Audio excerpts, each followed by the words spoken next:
Hello guys, vegetables ఏమన్నా లేకపోయినా సరే ఒక టమాటా పచ్చడి చేసేసుకుని ఇట్లా మంచిగా నెయ్యి వేసుకొని తినేయచ్చు. చూస్తున్నారు కదా, చూస్తుంటేనే నోరూరిపోతుంది కదా.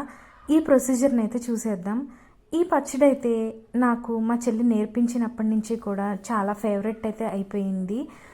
నేను తన దగ్గరే నేర్చుకున్నాను ఈ పచ్చడి. చాలామంది టమాటా పచ్చడి అంటే ఏదేదో ప్రొసీజర్లు చేస్తారు, కానీ ఇది చాలా సింపుల్ ప్రొసీజరు. ఒకసారి మీరు కూడా చూసేయండి. చూస్తున్నారు కదా, టమాటాలు అయితే సెంటర్లోకి కట్ చేసేసుకోవాలి. అది తినకూడదని అంటారు, కాన్స్టిపేషన్ వస్తుందంట.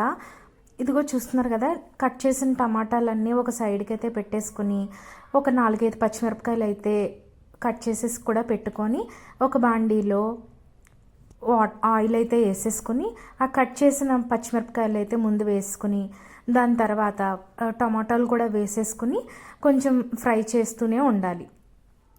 మరీ హై ఫ్లేమ్లో అయితే పెట్టకూడదు, కొంచెం లో ఫ్లేమ్లో పెట్టే ఫ్రై చేస్తూ ఉండాలి. హై ఫ్లేమ్లో పెడితే కొంచెం సేపు అయ్యాక మాడిపోతాయి. దాని తర్వాత మూత పెడితే ఇంకా మరీ మంచిది. కాసేపున తర్వాత మూత తీసి చూస్తే వాటర్ జనరేట్ అవుతూ ఉంటుంది. చూస్తున్నారు కదా, వాటర్ బబుల్స్ అయితే వస్తాయి. టమాటోలో ఉన్న వాటర్ అంతా ఎవాపరేట్ అయితే అయిపోవాలి. ఆ వాటర్ అంతా ఇంకిపోయిన తర్వాతనే ప్రొసీజర్ అయితే చేయాలి. అట్లా చూసిన తర్వాత కొంచెం ఒక చిన్న నిమ్మకాయ అంత చింతపండు అయితే వేసుకోవాలి. దాని తర్వాత ఆ వాటర్ కొంచెం హాఫ్ బాయిల్ అయిపోయిన తర్వాత అయితే సాల్ట్ అయితే వేసేసుకుని మళ్ళీ కలిపెట్టేసేసి మళ్ళీ సిమ్లో పెట్టి మూత పెట్టేసి కాసేపు అయితే దాన్ని ఫ్రై అవ్వనిద్దాం. చూస్తున్నారు కదా, ఈ టమాటా పచ్చడి అయితే చాలా టేస్టీగా ఉంటుంది.